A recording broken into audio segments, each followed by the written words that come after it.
Hello everyone, this is Rob Canyon and I want to welcome you back to our tutorial series about blog writing profits. Again, the goal for this series is to create more return visitors for you, get more comments on your blog, and get much more organic traffic.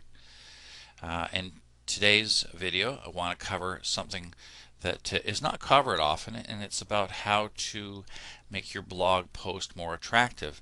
You do that by understanding that the most important question your blog post needs to ask is the question what.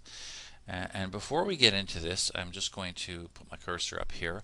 You'll notice we're going to talk about a specific blog post that I've written. Just to let you know, I'm not the expert at this. Some days I do a better job of it than others, but it's very important when I'm writing a blog post to think of how I can attract the reader from one line to the next to keep reading. Now, I know this sounds a little crazy, but I'm going to show you, for example, here. You see the blog title I have here is How I Made It to the Top of Google with my YouTube video in only 4 days. And of course, if you want to see that, you can just go to the blog and find out more about that and see it. But you can see down here I've written one line that says, I'm so excited. Now I know what Petra Weiss felt like when it happened for her. And then, the next line says, oh my God, I just checked Google again. Now another video has. Now, the reason I want to share this with you is because really it's important. The attention of readers is very, very short these days, and so you really need to not just create curiosity with your headline that causes them to come here from other blogs as that potentially they see your headlines or they see it in a Google search or in a maybe a comment on somebody else's blog. But you actually need to find everything you can do to keep your reader attached to your blog post line by line. And so not only am I trying to tell the story about how this happened for me, and of course I'm using some pictures, and I'm also one of the things they have to do is they have to click on this to read the full article. I'll click on it and I will open it up. Okay, now we have the full article open. So we'll just scroll a little bit farther down. You can see there's quite a long article, and there's a couple of hyperlinks if people want to go check out the video that actually made it to the top of Google. And it finishes off, that's really my call to action. I just wanted to give back. I just wanted to share more with how this worked. And if people want to see the video, they can see it. And so that's totally cool. That's my call to action for this blog post.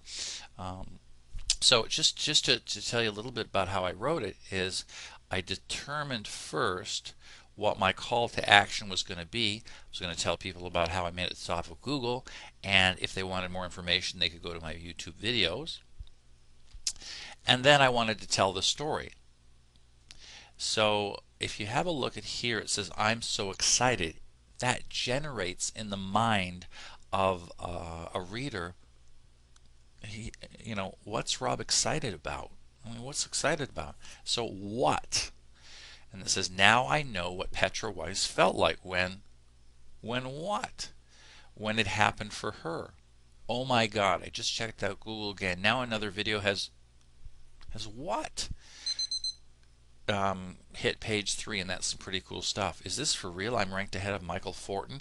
Now Michael Fortin's a strong name, so I just put a comma. The comma suggests that there's something else that comes on after that, and then copy blogger David Garfinkel. I'm just going to go a little bit farther below.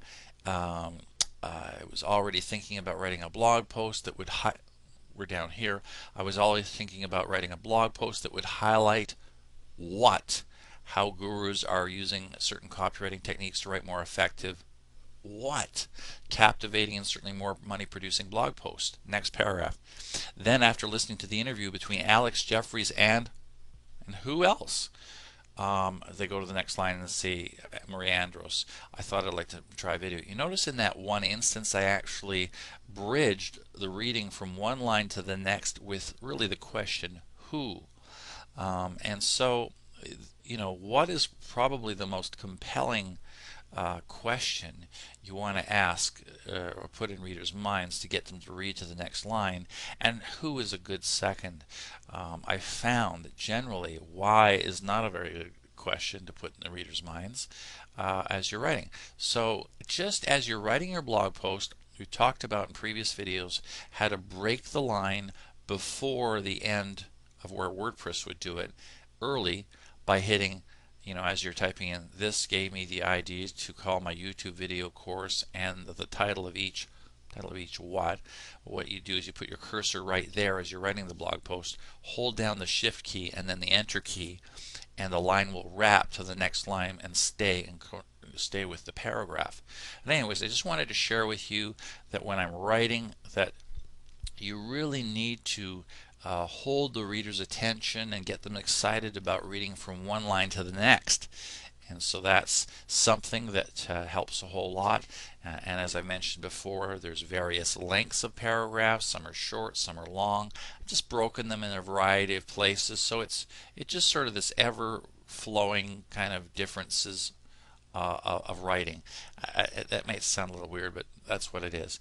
You notice here I've got a hyperlink here, so if they want more information or want to go check out the video, they can.